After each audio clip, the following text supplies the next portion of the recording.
শুরু করছি আজকের হাওয়া কেমন। আজকের হাওয়া কেমন আমরা হাওয়া দেখব সেই সব দেশগুলোর যে দেশগুলো উচ্চিংড়ির মতো লাফাচ্ছে, যেমন পাকিস্তান। ভয়াবহ জায়গায় পৌঁছে আছে পাকিস্তান। কেবলমাত্র ভারতের সামরিক ক্ষেত্রে এই বিপুল যে ব্যাপারটা আছে সেই ক্ষেত্রে ওদের যে ধ্বংস সুনিশ্চিত জেনে সেই জায়গাটা নয়, আর্থিকভাবেও IMF এর কাছে ঋণ পেয়েছে বিশ্বব্যাংক। এবার কি 11টা আরও শর্ত চাপিয়ে দেওয়া হয়েছে ওদের উপর।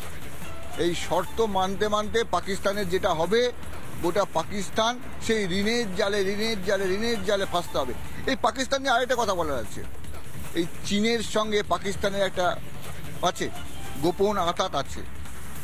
যখন ভারত প্রত্যাঘাত করছিল চীনের স্যাটেলাইট, চীনের মাল দিয়ে ভারতবর্ষের উপর আর ভাবছিল যে ভারতবর্ষকে প্রতিহত করে দিতে পারবে, ভারতবর্ষকে ধ্বংস করে দিতে পারেনি, নিজেরাই ধ্বংস হচ্ছে।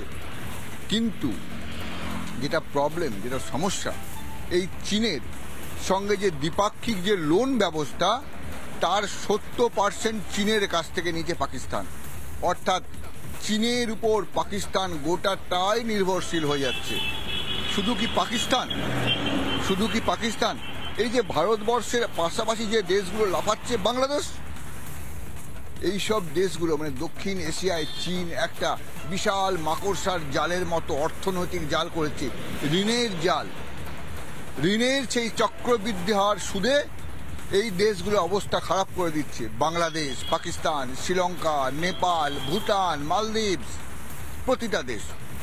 শ্রীলঙ্কার কথাটা আমরা সবাই জানি, এত টাকা ঋণ দিয়েছে শ্রীলঙ্কাকে, ঋণের জালে শ্রীলঙ্কা হাঁসপাস করছে।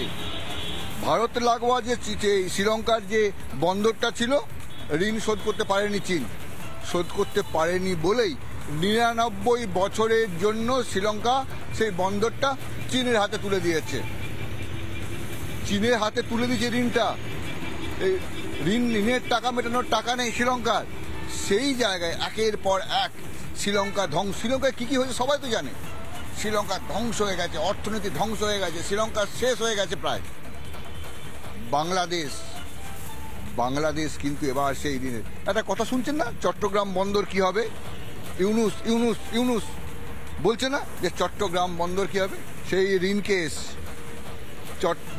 এই বাংলাদেশের এবার একের পর এক বন্দর হাতছাড়া হবে। খুব লাফাচ্ছিল, এবার সেই বন্দর হাতছাড়া হওয়ার মুখে দিতে হবে, সব বিক্রি করে দিতে হবে বাংলাদেশকে। তার কারণ সেই বাইরের টাকা ঢুকছে, ঋণের জালে বাংলাদেশে ফাঁসছে। যে পাকিস্তান ফেসেছে, পাকিস্তানের তাও একটা ব্যাপার আছে, উগ্রপন্থী আছে, সন্ত্রাসী আছে, সেই দিয়ে এদিক ওদিক করে। বাংলাদেশকেও সেই সন্ত্রাসী উগ্রপন্থীর দিকেই পৌঁছে যাচ্ছে তারা। নিজেদের দেশের মধ্যে একটা ধর্মান্ধ সন্ত্রাস উগ্রপন্থী চর্চা শুরু হয়েছে।